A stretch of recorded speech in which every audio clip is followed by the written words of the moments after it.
Sizlar ham eshitganmisizlar, quloq pardasini teshib davolaganlarni. Shunaqa kasalliklar borki, faqatgina quloq pardasini teshibgina davolanadi. Bu shunaqa kasallikki, nog'ora parda orqasida nog'ora bo'shlig'i bo'ladi. Bu bo'shliqda suyuqlik yig'iladi. Bu qachon yig'iladi? Qachonki bolada adenoid vegetatsiyasi bo'lsa, bola shamollaganda suyuqlik yig'iladi. Bu suyuqlik bakterialniy fon bo'lishi mumkin yoki bo'lmasam sterilniy suyuqlik bo'lishi mumkin. Agar bakterialniy fon bo'lsa, bu yiring bo'ladi. Bu payt kuchli og'riq beradi.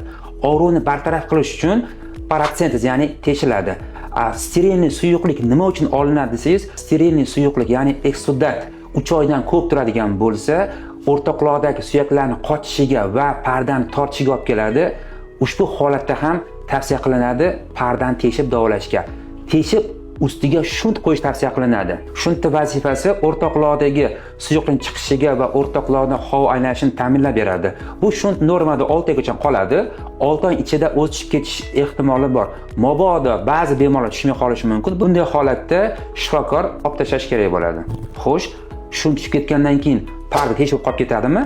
Aslo unaqa emas. Pardaning shunaqa xususiyati borki, o'zini yopish, ya'ni regeneratsiya xususiyati bilan yopilib ketadi. Ya'ni parda to'liq o'zining holatiga qaytadi.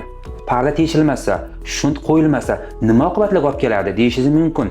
Bunda o'rta quloqdagi suyuqlik ko'p qolib ketsa, pardaning harakatsizligiga, suyaklarning harakatsizligiga, pardaning tortilishiga olib keladi va eshish pasayib, kaylikka olib kelishi mumkin. O'zi bu kasallik qanday aniqlanadi?